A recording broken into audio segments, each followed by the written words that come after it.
Mr. Tickle Saves the Day by Roger Hargreaves. What do you think is Mr. Tickle's favorite thing in the world to do? Yes, of course, it's tickling. Oh, Mr. Tickle, in the street or in the park or in the shops, everyone who meets him knows that they are about to get tickled. Even little Miss Shy can't hide from the tickles. Tickle, tickle, tickle, whatever next? Some people think that if they stay at home, they'll be safe from the tickles. Well, they're wrong. Mr. Tickle finds a way to tickle them wherever they are. His arms are so extraordinarily long that they can creep and sneak anywhere, even down the chimney into Mr. Slow's living room, where Mr. Slow is sitting in his armchair reading his newspaper.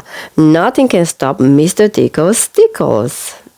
After a while, people had had enough of this. The baker, the ice cream seller, everyone announced that it was exhausting to have to work and laugh at the same time. They had had enough of Mr. Tickle's tickles. As soon as he came into town, bang, bang, they closed their doors and shut up their shops.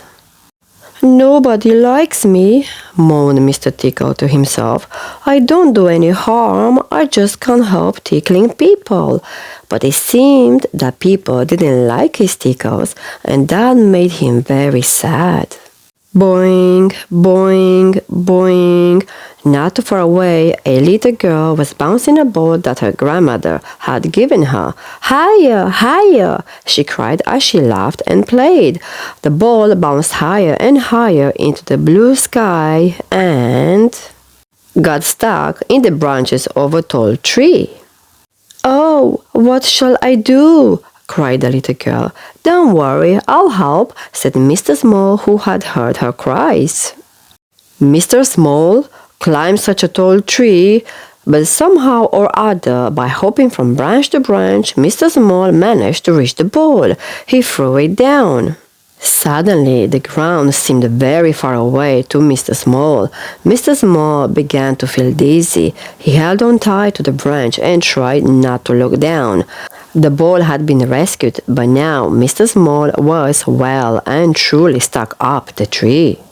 "Don't worry, I'll help," said Mr. Bounce, who was passing by. "I'll bounce myself up into the tree and help you down." Bounce, bounce, bounce. Mr. Bounce bounced higher and higher and higher, but no matter how hard he tried, he couldn't bounce high enough. Poor Mr. Small was still stuck in the tree. "Don't worry, I'll help," said the little Miss Magic. She raised a magic wand and suddenly the tree was covered in sweets. "Oops! Thank you for the sweets," said an unhappy Mr. Small, "but I'm still stuck in this tree." "Don't worry, I'll help," said Mr. Strong, and using all his strength, he began to pull the tree right out of the ground. "Stop! Stop!" cried poor Mr. Small. "I'm going to fall." By now, quite a crowd had gathered around the bottom of Mr. Small's tree. Little Miss Sunshine had an idea. Perhaps Mr. Tickle could help. "Mr. Tickle," she called when she got to his house, "come quickly, we all need you." They needed him. Forgetting his sadness, Mr. Tickle ran to the tree and reaching up with one of his extraordinarily long arms, gently he lifted Mr. Small back down to the ground. "Thank you, Mr. Tickle," said the very relieved Mr. Small. "I'll never forget how you helped me." And the friends agreed that the very best way to thank Mr. Tickle was to let him give them all an enormous tickle. Mr. Tickle didn't need telling twice, and reaching out his long arms around all his friends, he tickled and he tickled until they were all falling about with laughter. The end.